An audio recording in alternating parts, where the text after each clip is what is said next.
L'Association du Québec à Compostelle nous revient pour une deuxième année avec la Grande Marche Laurentienne. Ça se passe les 24, 25, 26 mai dans les municipalités de Wentworth-Nord, Val-David, Valmorin et Sainte-Agathe. Et on reçoit Richard Charette et Jacques Labonté de l'association. Bienvenue à vous deux. Merci beaucoup de l'invitation. Ça fait plaisir. Monsieur Labonté, je vais commencer avec vous. C'est quoi l'objectif derrière la Grande Marche Laurentienne? Pourquoi organiser ce genre d'activité? Pourquoi? Il y a plusieurs raisons. Première raison, c'est de donner une chance à tous nos membres, ainsi qu'à leurs amis, et ceux qui sont membres, de vivre une expérience de 3 jours de randonnée dans la belle région de Laurentides et de se familiariser avec leur sac à dos, voir s'ils ont bon équipement, si ça va bien, s'ils sont bien entraînés pour faire une marche d'endurance de longue randonnée. C'est la première raison. Deuxième raison, c'est faire découvrir aussi notre merveilleuse région des Laurentides à des personnes qui, même des fois, ils habitent les Laurentides, mais ils ne connaissent pas nos montagnes, ils ne connaissent pas les petites places comme Wentworth ou les randonnées alentour de Sainte-Agathe. Donc, c'était une deuxième raison pourquoi on organise ça. Et cette année, donc, comme je disais au début, vous allez dans le coin de Wentworth, Val-David, Valmorin, Sainte-Agathe. Ça va ressembler à quoi les parcours en termes de distance, de difficulté? À quoi on peut s'attendre? OK, on essaie de faire des marches pas trop difficiles pour que tout le monde y trouve son compte. Donc, c'est des parcours d'environ 15 km. Dans une région, il y a du plat, il y a un peu de dénivelé aussi, à peu près de 200, maximum 500 mètres de dénivelé. Les parcours sont, comme je disais, 15 km, une durée d'environ 6 heures, incluant la pause repas. Et c'est détendu. Et pendant cette randonnée-là, les gens peuvent échanger entre eux autres de leur expérience qu'ils ont déjà vécu sur des chemins de Compostelle. Il y en a qui sont plus nerveux parce que ça va être un projet à venir, donc ils posent plein de questions. Donc, c'est des chemins où on a le temps d'échanger. Et puis, c'est 3 jours, donc à 3 places différentes. Et le samedi soir, le 25, il y a un grand souper communautaire aussi où les gens peuvent amener leur lunch, comme on dit, ou acheter ce qu'on a coqué pour eux autres. Puis encore là, c'est une soirée d'échange entre eux autres.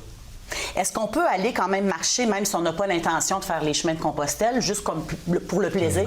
Oui, c'est ouvert, pas seulement qu'aux membres, c'est ouvert à tous. Donc, les gens peuvent s'inscrire. C'est encore le temps de s'inscrire présentement.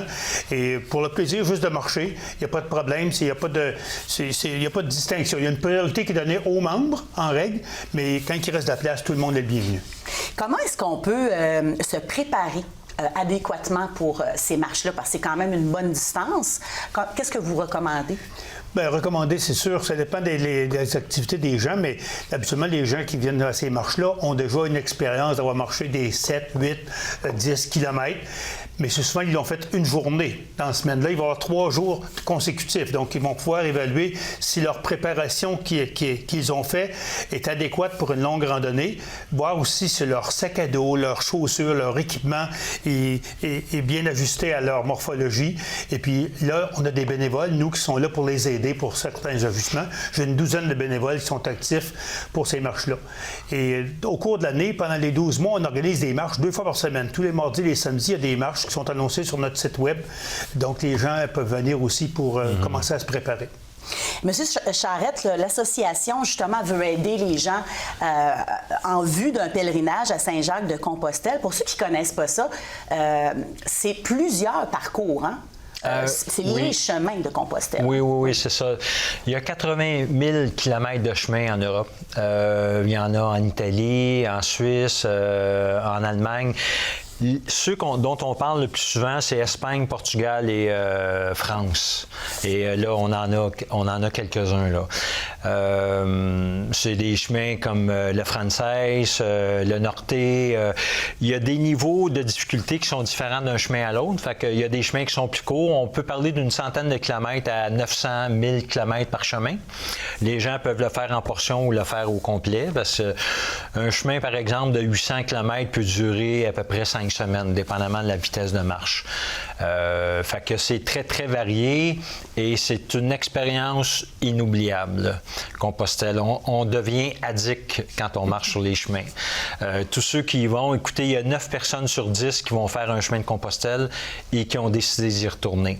Et il y a encore des gens qui réfléchissent. Dans le 1%, il y a des gens qui se questionnent s'ils vont y retourner ou non. Fait que, vous voyez, c'est des chemins, on parle souvent de chemins magiques.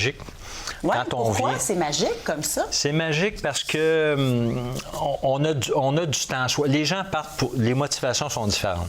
Hein? Les gens partent parce qu'ils traversent une épreuve, parce qu'ils ont des difficultés dans leur vie, ils se questionnent sur leur travail, ils ont l'impression qu'ils ne sont pas sur leur X, il y en a qui vont pour des raisons sportives.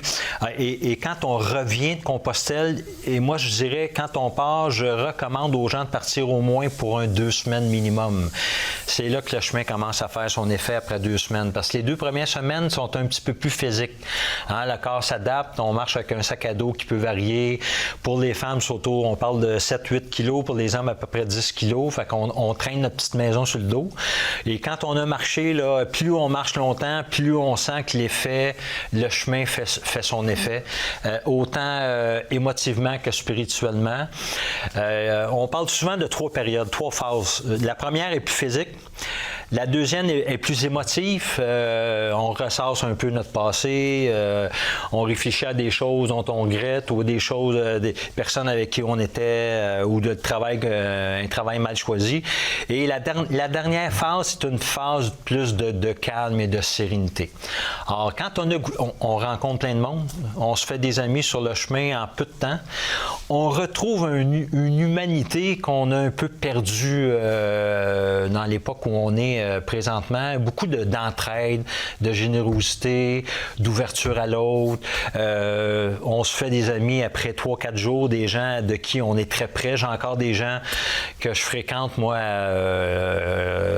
de mon premier chemin en 2018. J'ai gardé contact. Alors, je suis allé marcher l'année passée, j'ai revu un gars que j'avais vu en 2018. On s'est retrouvés dans un village, on a passé la soirée ensemble. Donc, c'est vraiment des chemins magiques. Moi, je le recommande à beaucoup de monde. Des gens qui cherchent un peu, là, qui ont besoin de revenir à soi, c'est la meilleure façon de... C'est la meilleure façon. C'est une très, très bonne façon. Et votre association, vous aidez les gens, vous organisez toutes sortes d'activités tout au long de l'année. Ça peut ressembler à quoi, par exemple, les activités que vous organisez? Écoutez, il y a 8 régions. En fait, l'association existe, va fêter son 25e anniversaire l'année prochaine, en 25. L'association a été créée en 20. Il y a un conseil d'administration d'à peu près une douzaine de personnes. Les 8 régions font partie de cette association-là, dont Laval-Laurentide. On a l'Estrie, la Naudière, Mauricie, Montérégie, Montréal, Outaouais, Québec. Donc, et chaque région organise des activités, des conférences pour aider les gens à se préparer. On parle des chemins. C'est souvent des gens qui l'ont, c'est des gens qui l'ont fait, qui donnent ces conférences-là. Donc, on a des conférences sur les différents chemins. Fait que ça permet aux gens d'en savoir un peu plus sur les difficultés, les dénivelés, les longueurs, comment se préparer. On a un atelier de préparation qu'on donne. Cette année, c'était fait sous forme théâtrale. C'était à Jacques avec Annick, une collaboratrice de la région qui a donné la conférence, qui a été super appréciée. Il y a eu une centaine de personnes qui ont assisté à la conférence. Donc, on parle des chemins, on donne l'occasion à des gens qui reviennent du chemin de se rencontrer entre eux pour parler un peu de leur chemin.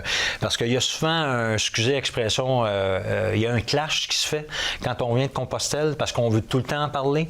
Bon, et notre entourage n'est pas toujours ouvert à nous entendre. Donc, on donne des occasions aux gens de parler entre eux. De leur expérience. Écoutez, l'année passée, là, l'association a organisé 137 soirées d'information, 496 marches d'entraînement. On a 200 bénévoles qui nous donnent un temps précieux pour organiser toutes ces activités-là, puis ces conférences. Et chez nous, à Laval-Laurentide, la prochaine est au mois de mai, c'est la conférence sur les blessures. Comment les éviter puis comment les soigner si jamais il nous arrive des petites blessures sur les chemins. Le temps file à une vitesse spectaculaire. Oui. C'est vraiment intéressant.